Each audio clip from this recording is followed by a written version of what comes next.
ബ്രൗണിച്ചാ current ബില്ലാണ് എങ്ങനെ അടയ്ക്കുമോ എന്തോ. ഫാനും എ സി ഒന്നും ഇടാതെ ഈ മാവിൻ്റെ ചോട്ടി വന്നിരിക്കുന്നതായിരിക്കും നല്ലത്.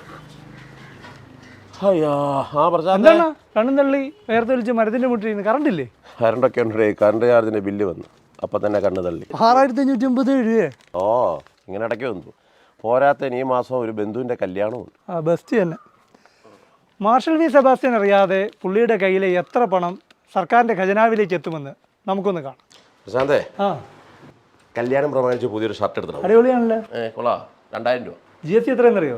12%. അതായത് 240 രൂപ. അതായത് 5 കിലോ അരിയുടെ കാശ് കട്ട്. എടേ അങ്ങനെയാണെങ്കിലേ പുതിയ പാൻ്റ് എടുത്തിട്ടുണ്ട്. 2500 രൂപ. 2500 രൂപ. 12%. അതായത് 300 രൂപ. 300 രൂപ. 300 രൂപ 2 ലിറ്റർ പെട്രോള് കട്ട്. ഷർട്ടും പാൻസും വാങ്ങി. നീ വേറൊന്നും വാങ്ങിയില്ലേ? എടാ പുതിയൊരു ബെൽറ്റ് വാങ്ങണമെന്നുണ്ട്. എത്രയാവും? 12% നികുതി അതിനും കൊടുക്കണം. അപ്പോൾ ഒരു ക്വാളിറ്റി ഉള്ളൊരെണ്ണം വാങ്ങിക്കണമെങ്കിൽ ഒരു 1500 രൂപ എടുക്കണ്ടേ? 180 രൂപ നികുതിയാണ്. അതായത് 1 ലിറ്റർ വെളിച്ചെണ്ണയുടെ കാശ് സ്വാഹ. ഡേ പ്രശാന്തേ, അപ്പോൾ ഒരു പുതിയ അണ്ടർവെയർ വാങ്ങാൻ എത്രയാവും? അണ്ടർവെയറിന് 12% GST. ഒരു ക്വാളിറ്റി ഉള്ളതാണെങ്കിൽ ഒരു 300 രൂപ എടുക്കണ്ടേ? ഒരു 38 രൂപ.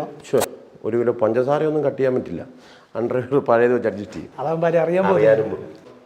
പ്രശാന്തേ, താടിയും മുടിയൊക്കെ ഒന്ന് നരച്ചിടാ പോയി.